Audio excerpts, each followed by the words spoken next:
नमस्कार, स्वागत है आपका एक नई कहानी में। कहानी को बड़े ही ध्यानपूर्वक पूरा सुनिएगा। एक समय की बात है, एक राजा के कोई उत्तराधिकारी नहीं था। हताश और निराश राजा साधुओं से आशीर्वाद लेने की इच्छा से हिमालय पर्वत की ओर चल देता है। रास्ते में उसकी मुलाकात एक सन्यासी से होती है। राजा उनको हाथ जोड़कर नमस्कार करते हैं। सन्यासी भी राजा से यहाँ आने का कारण पूछते हैं तो राजा विनम्र भाव से कहते हैं, महात्मा जी, लगता है मुझसे कोई बहुत बड़ा पाप हुआ है, इसीलिए मेरा कोई उत्तराधिकारी नहीं है। सन्यासी ने राजा को सांत्वना दी और कहा, निराश मत हो, मैं अपनी दैवीय शक्ति से तुम्हारे लिए कुछ करता हूँ। तुम्हें 2 पुत्र रत्न की प्राप्ति होगी, पर एक शर्त है, तुम्हें उनमें से एक पुत्र मुझे देना होगा। इतना कहकर साधु ने अपने थैले में से 2 मिठाई निकाली और राजा को देते हुए कहा, राजन, ये 2 मिठाइयाँ हैं जो तुम अपनी सबसे प्रिय 2 पत्नियों को दे देना। समय के अंतराल में मैं तुम्हारे पास आऊंगा और 2 में से एक पुत्र अपने साथ लेकर आ जाऊंगा। राजा ने साधु की शर्त मान ली और दोनों मिठाइयाँ लेकर राजमहल लौट आए। आकर उन्होंने अपनी 2 प्रिय रानियों को एक एक मिठाई दे दी।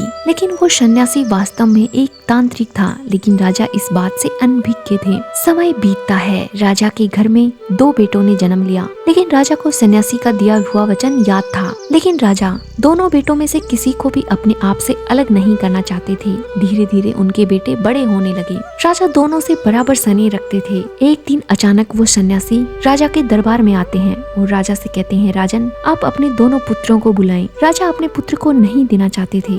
उसने अपनी सेविका के 2 पुत्रों को सन्यासी के सामने प्रस्तुत कर दिया, लेकिन सन्यासी लड़कों को देखते ही तुरंत पहचान जाता है और कहता है कि ये दोनों बालक तुम्हारे नहीं हैं। सन्यासी राजा से कहता है, राजन, या तो तुम अपने असली बेटों को बुलाओ, नहीं तो मैं तुम्हें श्राप दे दूंगा। बड़े ही दुखी मन से राजा अपने बेटों को बुलवाते हैं। सन्यासी बड़े बेटे को अपने साथ लेकर चला जाता है। राजा बहुत ही दुखी मन से अपने बेटे को विदा करते हैं। सन्यासी लड़के को अपने आश्रम लेकर जाता है और वहाँ पहुंचकर आग जलाता है। उसमें तेल से भरी हुई एक बड़ी सी कढ़ाई रखता है और राजकुमार से कहता है, इधर आओ बेटा। राजा के बेटे को ये कुछ अजीब सा लगता है। वह अपनी चतुराई से सन्यासी से कहता है, गुरुदेव, मैं आपके सामने कैसे आ सकता हूँ? आप इतने बड़े गुरुदेव हैं, मैं एक मामूली सा इंसान हूँ। लेकिन सन्यासी लड़के को 2-3 बार बुलाता है। हर बार उसका वही उत्तर रहता है। सन्यासी लड़के को तेल से भरी हुई कढ़ाई में डालने ही वाला था कि राजा के बेटे ने अपनी चतुराई से तुरंत फुर्ती दिखाई और पलक झपकते ही सन्यासी को उस उबलते हुए तेल में डाल दिया।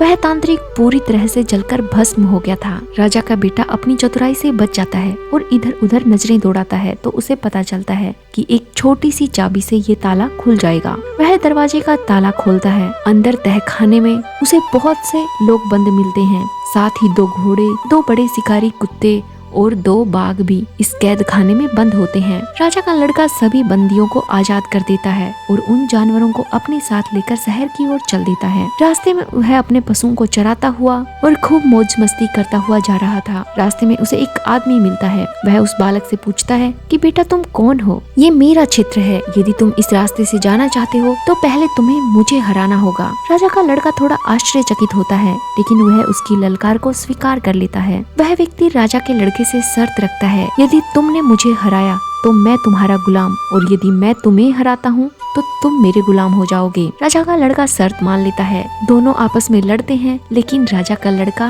जल्दी ही उस व्यक्ति को हरा देता है और उसे अपना गुलाम बना लेता है। गुलाम बनाने के बाद राजा का लड़का कहता है कि मुझे शहर जाना है, मैं अपने जानवरों को यहीं छोड़कर जाता हूँ। बाघ तुम सबकी रखवाली करेगा और तुम अब मेरे गुलाम हो, इसलिए तुम मेरे सभी जानवरों को खाना खिलाओगे, इनको समय पर पानी पिलाओगे। ये सब कहकर राजा का लड़का शहर की ओर चल देता है। रास्ते में उसे एक बड़ा सा तालाब दिखाई देता है। सुंदर सा तालाब देखकर राजा का लड़का वहीं रुक जाता है और स्नान करने लगता है। ये सब उस क्षेत्र की राजकुमारी अपने महल की छत से देख रही थी।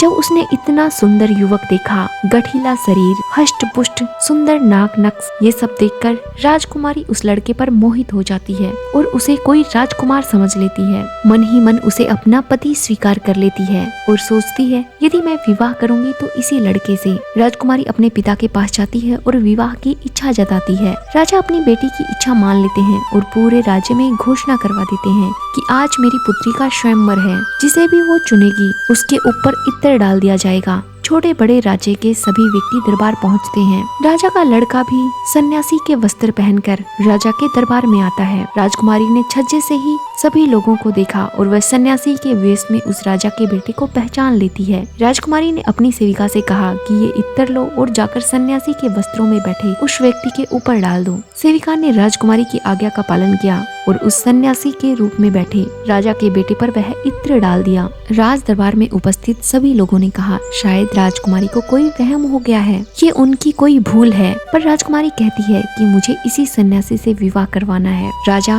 अपनी राजकुमारी का प्रस्ताव मान लेते हैं और खूब धूमधाम से राजकुमारी का विवाह करवा देते हैं। लेकिन दिल ही दिल राजा बहुत दुखी थे। उन्हें अपनी पुत्री का ये चयन समझ नहीं आ रहा था। वो सोच रहे थे कि उनकी बेटी सन्यासी के साथ सुखी नहीं रह पाएगी। एक दिन वह सन्यासी राजा के सभी दामादों से कहता है चलो आज शिकार पर चलते हैं, थोड़ा मनोरंजन हो जाएगा। राजा के सभी दामाद ये बात सुनकर आश्चर्यचकित रह जाते हैं, लेकिन फिर भी वो सोचते हैं चलो कोई बात नहीं, इसका मन राजी हो जाएगा और हम चल लेते हैं। वो जंगल में जाकर एक जगह निश्चित करते हैं कि सभी लोग शिकार करने के बाद इस जगह पर आकर इकट्ठे हो जाएंगे। राजा का लड़का भी शिकार पर जाता है। वह अपने शिकारी कुत्तों, बाघ सभी को आदेश देता है कि जाओ और शिकार करके लाओ। राजा के लड़के द्वारा भेजे गए उसके जानवर जाते हैं और छोटे छोटे जानवरों का शिकार करके राजा के बेटे को लाकर दे देते हैं। उधर राजा के बाकी दामाद खाली हाथ लौट आते हैं, उन्हें कोई शिकार नहीं मिलता। जब वो देखते हैं कि राजा का ये सन्यासी दामाद इतने सारे शिकार करके ले आया,